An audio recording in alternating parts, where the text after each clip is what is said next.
அவுதுல்லாஹி மினஷ் ஷைத்தானிர் ரஜீம். பிஸ்மில்லாஹிர் ரஹ்மானிர் ரஹீம். அல்ஹம்துலில்லாஹ். அன்பார்ந்த நேயர்களே, பிலஸ்தீன் மீட்பு போர் 352வது நாளை எட்டுகிறது. இந்த 352 நாட்களும் தாக்குப்பிடித்த ஹமாஸ் போராளிகளை உலகமே வியந்து பாராட்டுகிறது. ஆனால் இன்றைக்கும் ஹிஸ்புல்லாவினுடைய தாக்குதலே மேலோங்கி நிற்கிறது. இதுவரைக்கும் இராணுவ தளங்களை தாக்கி கொண்டிருந்த இஸ்ரேலிய ஹிஸ்புல்லா இப்பொழுது முக்கியமான நகரங்களை தாக்குவது என்று முடிவு கட்டியிருக்கிறது. அப்படி தாக்கியதில் 20 லட்சம் இஸ்ரேலியர்கள் பதுங்குமிடங்களை நோக்கி ஓடியிருக்கிறார்கள், அலைக்கழிக்கப்படுகிறார்கள். இதில் நாம் கவனிக்க வேண்டியது என்னவென்று சொன்னால், காசாவினுடைய மொத்த மக்கள் தொகையே 22 லட்சம் தான். அதில் ஒரு 2 லட்சம் பேர் அலைக்கழிக்கப்பட்டார்கள் என்பதுதான் உண்மை. ஆனால் இப்பொழுது எடுத்த எடுப்பிலேயே 70,000, 3 லட்சம், 5 லட்சம் என்று இருந்து இப்பொழுது 20 லட்சம் பேர் அங்கு இங்கும் அல்லாடி கொண்டு இருக்கிறார்கள். நேற்று நான் குறிப்பிட்ட பல முக்கிய தகவல்களை குறிப்பிட்டோம். அதில் ரம்பட் டேவிட் ஏர்பேஸ் பற்றி குறிப்பிட்டிருந்தோம். அதை மீண்டும் தாக்கி இருக்கிறார்கள். அதனால் அது செயலிழந்து விட்டது, பற்றி எரிந்து கொண்டு இருக்கிறது. அதனுடைய முக்கியத்துவத்தை இன்று எல்லோரும் பிரஸ்தாபித்திருக்கிறார்கள். F-16, F-15, F-35 இந்த மூன்றையும் இயக்குகின்ற தளம் அதுதான். காசாவிலும் லெபனானிலும் தான் நினைத்த இடத்தில் குண்டுகளை போட்டு அப்பாவிகளை கொலை செய்வதற்கு பயன்படுத்திய தளம் இதுதான். இது 1948 இஸ்ரேல் ஸ்தாபிக்கப்பட்ட போதே உருவாக்கப்பட்ட முதல் இஸ்ரேலின் இராணுவ தளம். இதில் F-16C&D என்றொரு வகை விமானம், இது பெரும்பாலும் அமெரிக்கா கொடுத்ததாகத்தான் இருக்கும். அதனுடைய மாற்று பெயர் நிக்நேம்டு பேரக். அடுத்தது அதே போல F-15 ஃபைட்டர்ஸ், அதற்கு பாஸ் என்று மாற்று பெயர். அதே போல் பல இஸ்ரேலுடைய இராணுவ விமானங்கள் விமானங்கள் இந்த இடத்தில் இருந்துதான் முக்கிய நகரங்களை தாக்கி இருக்கிறது. இதில் இன்னொரு பெரிய வசதி என்னவென்று சொன்னால், இது மத்திய தரை கடலுக்கு பக்கத்தில் இருக்கிறது. அதனால் இதுவரைக்கும் பெய்ரூத் மீதும், அதாவது லெபனான் மீதும், அதே போல காசா மீதும் குண்டுகளை போடுவதற்கு காரணமாக இருந்த இந்த தளம் ஏற்கனவே ஹிஸ்புல்லா ஹூத் என்று சொல்லக்கூடிய அந்த வேவு பார்க்கும் கருவிகள் மூலம் கண்டுபிடித்து வைத்திருந்தது. அதை இப்பொழுது நேற்றும் இன்றும் தொடர்ந்து தாக்கியதில் அது முற்றாக அழிக்கப்பட்டு எரிந்து கொண்டு இருக்கிறது. இது இஸ்ரேலுக்கு மிகப்பெரிய நஷ்டத்தை ஏற்படுத்தி இருக்கிறது. அவர்கள் இப்பொழுது அமெரிக்காவிடம் உதவி தேடுகின்ற அளவுக்கு வந்து விட்டார்கள். ஏனென்று சொன்னால், அவர்களுடைய சுப்பீரியர் ஃபயர் பவர், நான் இதை பற்றி நேற்று சொன்னேன். சுப்பீரியர் ஃபயர் பவர் எப்படி இருந்தாலும் நாம் அப்பாவி மக்களை கொண்டு விடலாம், கட்டடங்களை இடித்து விடலாம் என்பது பெரிய அளவில் தகர்ந்திருக்கிறது. அதே போல இன்றைய தாக்குதலில் அக்ரி அண்ட் ஹைஃபா மீண்டும் தாக்கப்பட்டு எரிந்து கொண்டு இருக்கின்றன. இந்த ஹைஃபாவில் 81 வகை இஸ்ரேலிய இராணுவ தளவாடங்கள் தயாரிக்கப்பட்டது மட்டுமல்ல, பாதுகாத்து வைக்கப்படுவதும் அங்கேதான். அதனால்தான் இஸ்ரேல் நேற்று எரிந்து கொண்டு இருக்கிறது என்று எல்லோரும் தலைப்பிட்டார்கள். இந்த 2 தளமும் எரிந்து கொண்டு இருக்கின்றன. அதனால் இனி இஸ்ரேலுடைய தாக்குதல் சக்தியை குறைத்து விட்டோம் என்று பல நகரங்களையும், இஸ்ரேலுடைய யுக்தியை முதலில் அப்பாவிகள் மீது குண்டுகளை போடுவது, அதன் பிறகு அங்கே இருக்கின்ற கட்டுமானங்களை அழிப்பது, அதன் பிறகு மருத்துவமனைகளை அழிப்பது. இவர்கள் அந்த மாதிரி திட்டமிடவில்லை. இஸ்ரேலுடைய தாக்கும் வசதிகளை கொண்ட எல்லா இடத்தையும் தாக்கி இருக்கிறார்கள். அதே போல இஸ்ரேலுடைய பிரசிடென்ட் ஒரு அந்தர்பல்ட்டி அடிச்சிருக்காரு. என்னவென்று சொன்னால், எங்களுக்கும் இந்த பேஜர் இதுக்கும் சம்பந்தம் கிடையாது அப்படின்னு இருக்கார் இஸ்ரேலுடைய பிரசிடென்ட், அதாவது ஐசக் ஹெர்சாக் என்பவர். ஆனால் நாங்கள் இந்த யுத்தத்தை பெரிதாக்க விரும்பவில்லை. பெரிதாக்கிவிட்டு அவர் என்ன சொல்லுகிறார் என்று சொன்னால், நாங்கள் பெரிதாக்க விரும்பவில்லை. இதனால் நார்தன் இஸ்ரேல்னு சொல்லக்கூடிய வடக்கு இஸ்ரேலில் 20 லட்சம் பேரும், வடக்கு இஸ்ரேலுக்கு அப்பால் 1 லட்சம் பேரையும் நாங்கள் வெளியேற்ற வேண்டிய அவசியம் வந்துவிட்டது. அடுத்து ஹிஸ்புல்லாவினுடைய அறிக்கை ஓப்பன் அக்கவுண்ட் பேட்டில் என்று பெயர் வைத்திருக்கிறார்கள். நேற்று அந்த வகையில்தான் தொடர்ந்து தாக்குதல்களை முதலில் 85 என்றார்கள், அதன் பிறகு 120 ராக்கெட்டுகளை ஏவி இருக்கிறார்கள். ஹிரத் பிலாயிக் என்ற இடத்தில் தசூர் சலோம் என்ற இடத்தையும் தாக்கி இருக்கிறார்கள். அவை எரிந்து கொண்டு இருக்கின்றன. அதையெல்லாம் விட கோலான் ஹைட்ஸ் என்று சொல்லக்கூடிய சிரியாவினுடைய கோலான் ஹைட்ஸை தாக்கி இருக்கிறார்கள். அங்கே இஸ்ரேலிய இராணுவம் கையெழுத்த நிலையில் இருக்கிறது. நாங்கள் அதை கவனிப்போம் இதை கவனிப்போம் என்று சவுடால் விடுகிறாரே தவிர நெத்தன்யாஹு அவரால் எதுவும் செய்ய முடியவில்லை. அடுத்தது நேற்று நாம் சொன்னோம், ரஃபேல் மிலிட்டரி இண்டஸ்ட்ரீஸ் காம்ப்ளெக்ஸ் சொல்லக்கூடியதே ஒரு 2 ஸ்டோரி காம்ப்ளெக்ஸ். ஆனால் நிறைய இது இருக்கிறது, அது நிறைய பில்டிங்கில் இருக்கின்றன. அவற்றை தாக்கி தகர்த்து இருக்கிறார்கள். அந்த காட்சி காசாவை போல் காட்சி தருகிறது. அதை நேற்று நிறைய பேர் சொல்லியும் விட்டார்கள். ஹமாஸ் காசாவை சந்தித்தது என்றால் இப்பொழுது இஸ்ரேல் ஹைஃபாவிலும் அக்ரியிலும் காசாவை சந்திக்கிறது. அந்த அளவுக்கு நேற்று இஸ்ரேலுடைய இராணுவ தளங்கள் எல்லாம் அழிக்கப்பட்டு இருக்கிறது. அதே போல் ஜெல்லல் ஆலம் பிரியா பேரக்ஸு, ஜெல்லல் ஆலம் சைட்டு, பிரியா பேரக்ஸ் இராணுவ முகாம், ரம்மத் நப்தாலி பேரக்ஸு, செய்தூன் பேரக்ஸு,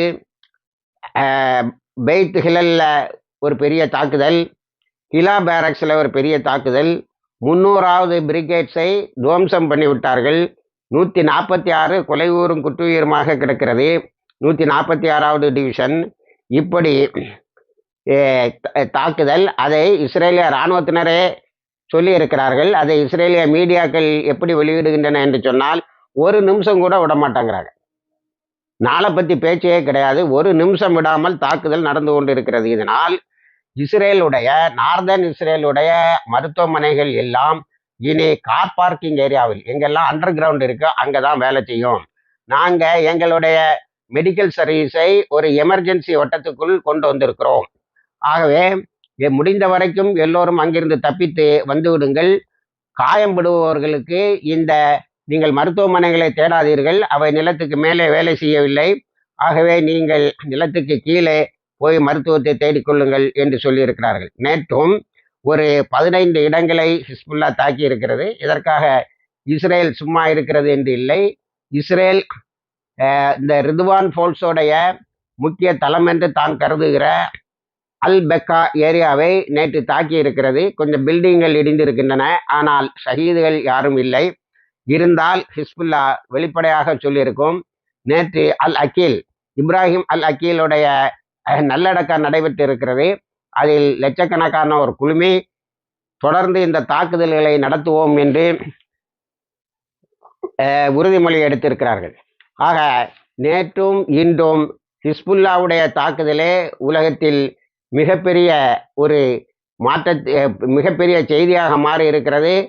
காசா லைக் சிச்சுவேஷன் என்று போடக்கூடிய அளவுக்கு காசாவை போல் நார்தன் இஸ்ரேலும் மிக முக்கியமான நகரங்களும் மாறுகின்றது என்று செய்திகள் சொல்லுகின்றன.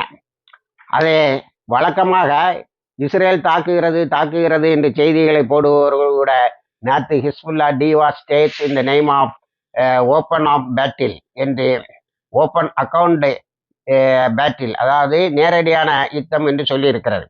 இஸ்ரேல் கீழே விழுந்தாலும் மண் ஒட்டவில்லை என்ற அடிப்படையில் நாங்கள் அடுத்தால் போல் கிரவுண்ட் இன்கர்ஷன் என்று சொல்லக்கூடிய நிலவழி தாக்குதலை தொடங்க இருக்கிறோம் என்று சொல்லி இருக்கிறது. ஆனால் இஸ்ரேலிய இராணுவத்தினுடைய பல நோக்கர்களும் என்ன சொல்லி இருக்கிறார்கள் என்று சொன்னால், நீ 70,000 பேரை திரும்ப அனுப்புவோன்னு சொன்ன நார்தன் இஸ்ரேலுக்கு, வடக்கு இஸ்ரேலுக்கு இப்போ 20 லட்சம் பேர் அங்கேருந்து வெக்கேட் பண்ணி கொண்டு வந்துட்டோம்.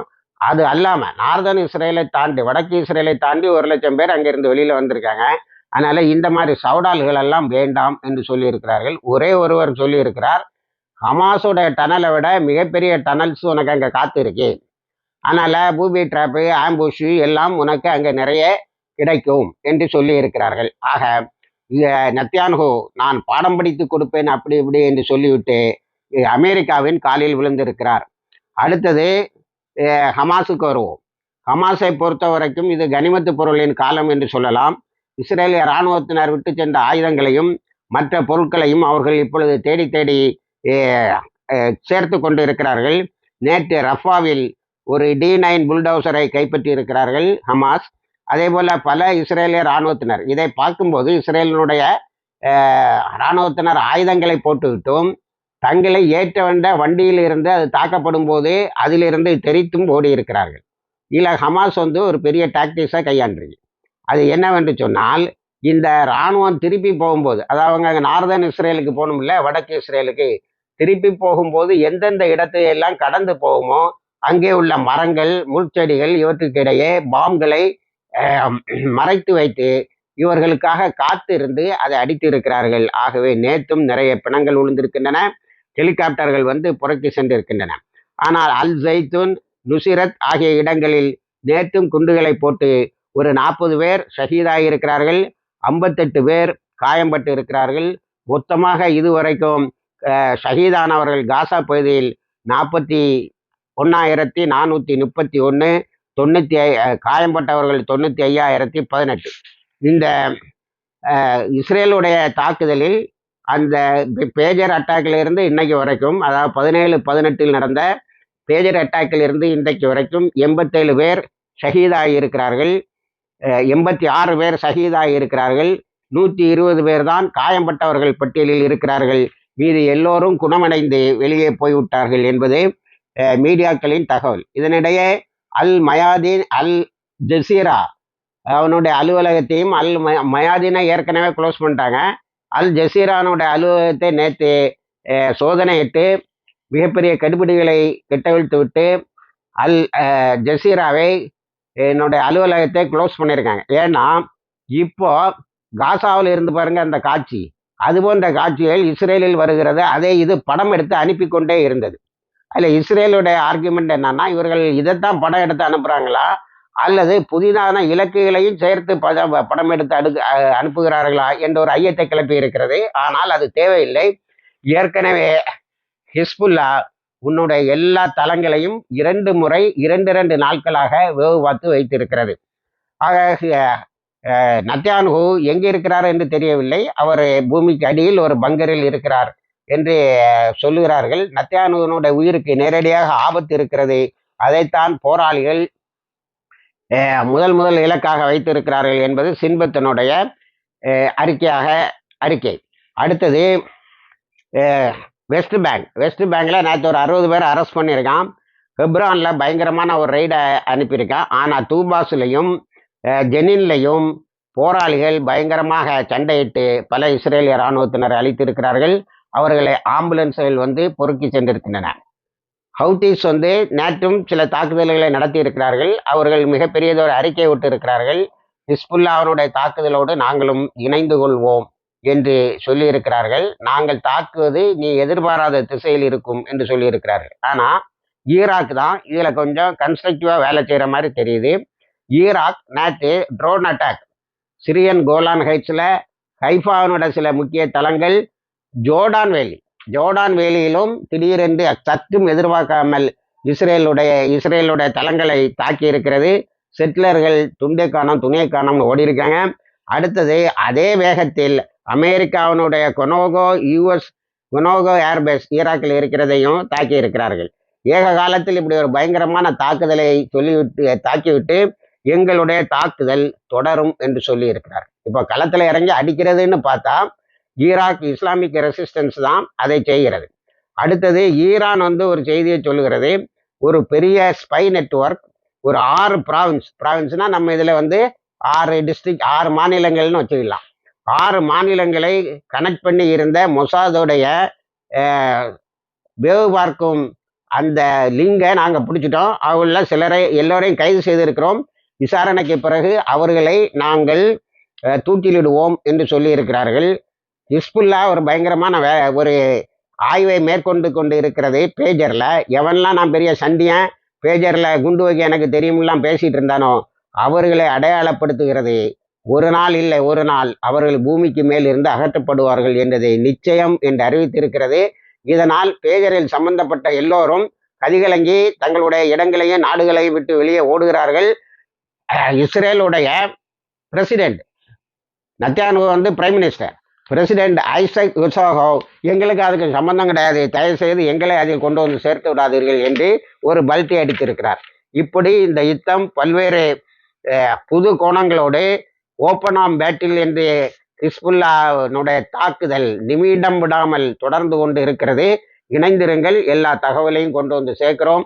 வாஹிர் தவானா அல்ஹம்துலில்லாஹி ரபில் ஆலமீன்.